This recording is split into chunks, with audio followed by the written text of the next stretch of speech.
Estamos de volta e agora nós vamos conversar com a professora Laura Ximenes, que é antropóloga. Ela vai falar sobre os índios citadinos. Na verdade, é uma tese, né, professora? A sua tese. E vamos falar um pouco, entender um pouco o que acontece, né? Porque esse povo indígena está migrando, está saindo das suas aldeias e vindo para as capitais. Certo. Esse trabalho, na realidade, foi a minha tese de doutorado, realizada no Núcleo de Altos Estudos Amazônicos, no Programa de Desenvolvimento Sustentável do Trópico Úmido da Universidade Federal do Pará. Eu defendi a tese em 2012, em fevereiro de 2012, e eu trato justamente da questão das políticas públicas para os indígenas citadinos. Eu enfoquei na pesquisa de campo indígenas que residem em duas cidades amazônicas, duas grandes metrópoles, Belém e Manaus. E as políticas públicas que eu examinei nesse trabalho foram de saúde e de educação, no período de 1988 a 2010. Por que esse período histórico? Porque 88 é a data da última Constituição brasileira, né? A nossa Carta Magna, e essa Carta Magna ela vem modificar a situação em que os indígenas, de um modo geral, eram tratados pelo Estado brasileiro, não é? Quer dizer, essa carta, ela modifica no sentido de que, até então, a ideia era de integrar os índios à sociedade nacional. E a partir da Constituição, há um respeito à diversidade, à diferença, à interculturalidade. Então, nesse sentido, é que eu faço o corte temporal dos meus estudos em 88, que é a data da Constituição, da última Constituição, da última Carta Magna do país. Quando eu resolvi fazer esse estudo, me chamou a atenção o fato de um artigo publicado por um antropólogo da Universidade de Brasília, onde nesse artigo ele mostrava que 10% da população indígena do Brasil já se encontrava em cidades brasileiras, de pequeno, médio e grande porte. E aí eu achei que seria interessante, não é, fazer estudos sobre os indígenas nas cidades e analisando, claro, a questão das políticas públicas, que é uma ação do Estado, né, do Estado brasileiro, sobre essas populações.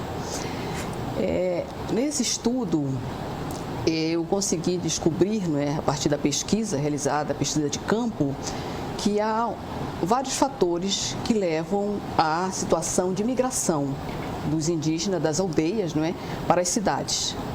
Entre elas, a questão da própria desassistência, em termos da saúde, da educação, da segurança, uma busca pela uma qualidade de vida melhor. Então, esses indígenas, eles deixam suas aldeias e migram para as cidades brasileiras, em busca de melhores condições de vida, né? Em síntese, é isso que eles buscam, não é? E, ao chegarem nessas cidades, no caso de Belém e de Manaus, não é? Eles buscam o quê?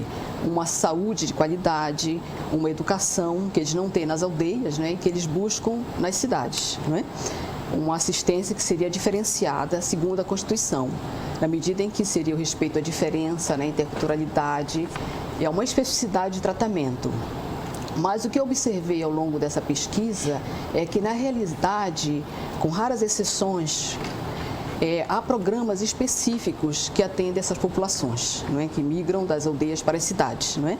No caso de Manaus, eu encontrei alguns programas, não é, da prefeitura, onde há projetos desenvolvidos com uma educação específica, né, diferenciada, né? No caso da saúde, em geral, eles entram no mesmo sistema geral do SUS, isso nas cidades, não é? Porque nós sabemos, né, através dos estudos, que houve uma descentralização das ações do Estado brasileiro a partir de 88 e, mais especificamente, de 1991, no governo Collor. As ações dirigidas aos indígenas, de modo geral, eram de responsabilidade da Fundação Nacional do Índio. Mas, a partir de 91, houve uma descentralização de ações. Então, o que era da FUNAI, educação, saúde, né, questão de territórios indígenas, passou para outros órgãos do Estado brasileiro. No caso da educação, dificultou mais ainda a assistência para essa população? Na minha tese, eu aponto que sim. Na medida em que essa desarticulação, essa descentralização de ações dificulta, num certo sentido, a busca do atendimento pelos indígenas. Porque nós temos a saúde, não é? Passa para o Ministério da Saúde / FUNASA, não é? No caso da educação, que era também de responsabilidade da FUNAI, não é? Passa para o MEC, uma secretaria especial, né? Que tem sede lá em Brasília. E o que se observa que, na realidade, não houve uma melhoria significativa em relação à saúde dos indígenas, não é? Tanto das aldeias como das cidades, não é? Todo aquele projeto em termos de uma descentralização, que a ideia era de quê? De realmente modificar, né, a situação de precarização dessas aldeias em termos da saúde e educação, ela acaba por não reverter essa situação, não é? É isso que eu aponto na minha tese, né? Professora, me diga uma coisa, isso é um fato, né? Realmente as políticas públicas não atendem nessa transição, né? Principalmente nesse período histórico, mas se bem que o período histórico representa todo um passado já consolidado dessa relação e dessa transição dos índios, né? No que se refere a essa inserção na sociedade. Mas aonde exatamente a gente pode identificar esses pontos falhos das políticas públicas? A senhora citou aqui educação, saúde, que na verdade são consequências, né? É a burocratização do processo, enfim, onde nós podemos de repente apontar que de repente possamos ver uma solução, pelo menos a curto prazo, a médio prazo? Certo. Uma das questões que eu consegui observar é a questão da própria precarização da situação dos indígenas ainda nas aldeias, tá? Que leva com que eles migrem na busca de melhor qualidade de vida. Muitos territórios indígenas, apesar, né, de demarcados, com toda homologado demarcados, ainda sofrem invasões, não é? Nós temos aqui a terra indígena do Alto Rio Guamá, não é? Que já há 40 anos ou mais tem invasões, não é? E outras no país. Então, nós temos essa questão desse risco, né, dessas invasões, a questão de como os indígenas podem sobreviver no próprio interior dessas aldeias, se não é dada a eles condições de reprodução dessas condições de vida, não é? Quer dizer, nós sabemos que os indígenas vivem basicamente do quê? Não é da coleta, não é da pesca, caça. Não é da caça, não é? E aí, se você tem uma influência, não é, externa da sociedade nacional sobre essas terras indígenas, elas também no seu interior sofrem essas consequências. Tá? E aí sofrem as carências, não é? Impostas pela sociedade nacional sobre essa população. Quer dizer, então, eu percebo então, que eles poderiam ter todas essas condições nas suas próprias aldeias, mas em virtude disso, de não existir, eles são obrigados a sair. Quer dizer, a política originalmente foi pensada para ser levadas a eles ou esperá-los já na cidade? Essa é uma grande questão, porque, veja bem, no caso, no meu ponto de vista, se essas condições em termos de qualidade de vida fossem realmente oferecidas no interior da aldeia, não os levaria a migrarem, tá? Nós temos o exemplo dos Pancararu, que moram numa favela, São Paulo, né? Real Parque. Por que os Pancararu migraram 2.200 quilômetros de Pernambuco para São Paulo? Eles buscavam melhor qualidade de vida. Não encontraram, porque estão numa favela. Mas eles tiveram as terras invadidas. Então, eles buscam, não é, melhores condições de vida. Por invasão de terras, não é?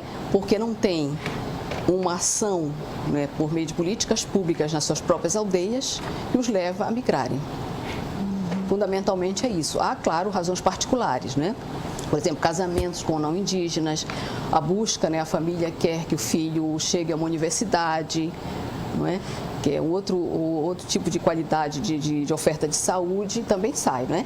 Mas, assim, em termos da questão estrutural, nós temos essas questões gerais, amplas, não é? Que é essa questão realmente de buscar melhores condições de vida, na medida em que nas próprias aldeias eles não as têm. Agora, aqui também é um pouco difícil, né? Porque eles acabam migrando para bairros mais periféricos ou então em condições de marginalização, né, professora?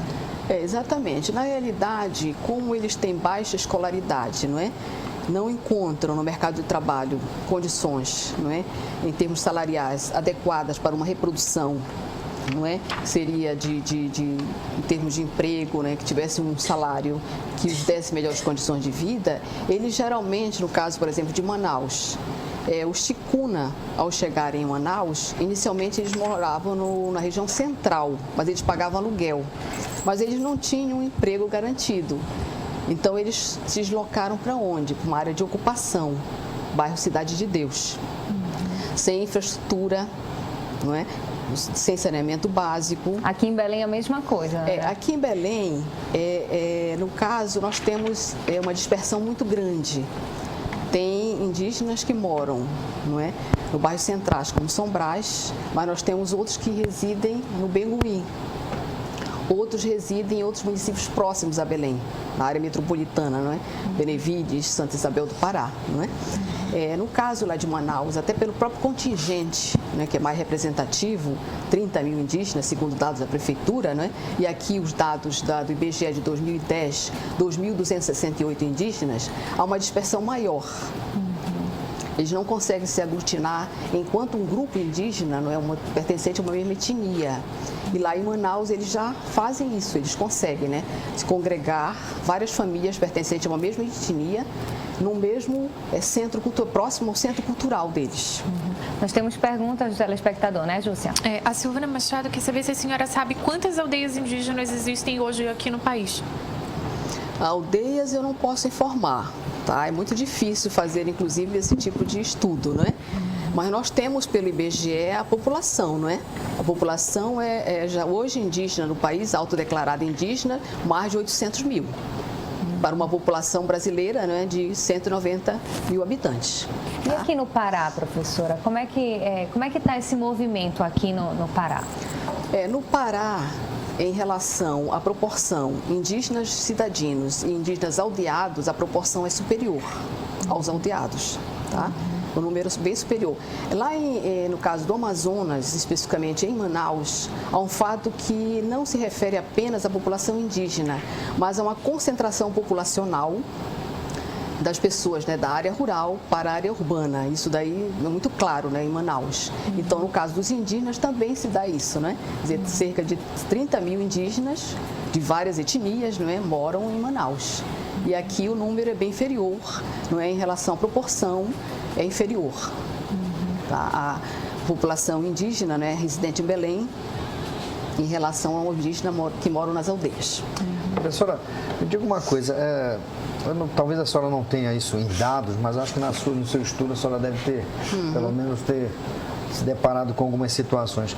Em outros países, essa relação, esse processo, como é que ele acontece?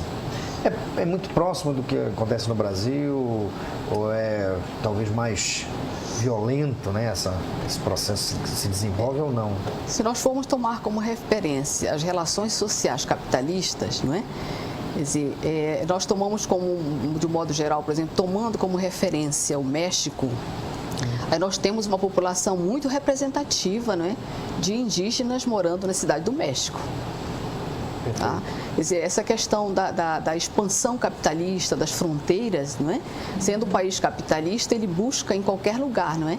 E aí, no caso nosso, é exemplar, não é? No caso de Tucuruí, agora da Belo Monte, não é?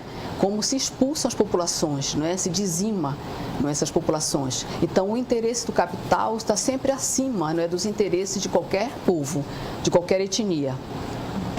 Agora, a senhora acredita que esses programas, inclusive o FPA tem um programa para inclusão, né, dos povos indígenas dentro da universidade. Exato. A senhora acredita que é um passo, ainda é o número de vagas, porque é um número de vagas, né, limitado. Ação afirmativa inferior. Por reserva de vagas. São 2 vagas por curso, de acordo com a opção, né, do candidato.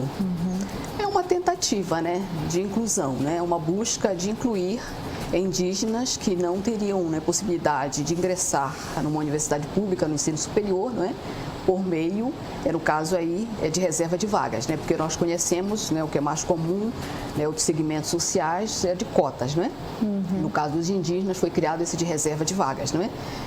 Eu escutei essa semana a vice-reitora da Universidade do Estado do Rio de Janeiro, onde ela tratava justamente desse tema de ação afirmativa, não é? E ela dizia, até o momento em que as escolas públicas brasileiras não melhorarem de qualidade, se deve manter no país o sistema de cotas. Tá? Como tem no caso, né, para os estudantes que são oriundos das escolas públicas, existe esse sistema de cotas, porque o problema está lá atrás, né? Era o caso nas séries anteriores. De base, né? De base, eles não estão preparados para concorrer, não é? Com os demais candidatos que têm uma outra preparação educacional. Exato. E uma limitação também dos povos indígenas é com relação a esse acompanhamento até da língua, não é, professora? Exatamente. É uma das questões também que se coloca, né? A dificuldade não só da língua, mas em termos até do modus vivendi deles, não é? Em termos de como eles pensavam e como eles viviam na aldeia e como se eles se transportam para um outro locus. Não é? Para um outro meio social totalmente diferente do deles. Não é? Em termos também da sala de aula, do aprendizado, do conhecimento. São questões que, né, devem ser pensadas em termos institucionais, não é? Para superar essa barreira. Nós estudamos muito os nossos índios, professora? Pois não. Nós estudamos muito os nossos índios? Eu acredito que nós estudamos pouco, porque eu acho que há muito desconhecimento a respeito das populações indígenas existentes no país. Em geral, inclusive, se fala em índios, né, em termos abstratos, sem levar em consideração que são etnias diferenciadas, não é? Que têm costumes, têm línguas, religiões diferentes. Cada uma delas. Né? No caso, por exemplo, de Belém, o que é que nós temos aqui? Temos os Tembé, temos Munduruku, temos Gavião, Caripuna e outras etnias, que elas, não é, se diferenciam entre si. Nós tomamos como se fossem todas iguais, não é? Porque nós tomamos como se fossem iguais. Classificados como índios, né? Classificados como índios, mas na realidade eles têm diferenças entre eles. Tá certo, então a proposta da sua tese é justamente isso, é apresentar esse povo, né, para a população e ter como retorno talvez esse olhar mais diferenciado. Ao examinar ou fazer uma pesquisa, não é? Você sempre tem, ao escolher o próprio tema, tem uma relação com a sua história de vida, né? Com a sua relação de trabalho. Então, quando eu fiz opção por estudar as populações indígenas, é porque eu pertenço ao laboratório de antropologia Arthur Napoleão Figueiredo, não é? E um grande antropólogo, né, nosso, da universidade, já falecido, né, mas que tem uma dedicação muito grande, não é, aos estudos da antropologia.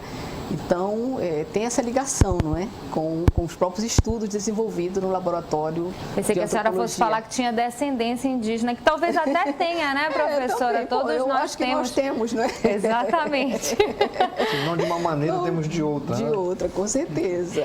Tá certo, então. Obrigada, viu, pela sua participação aqui com a gente. Muito a gente conversou agora. Aqui com vocês. Tá certo, obrigada. A gente conversou com a professora Laura Ximenes, que é antropóloga. A gente vai para o intervalo rapidinho, daqui a pouco volta para falar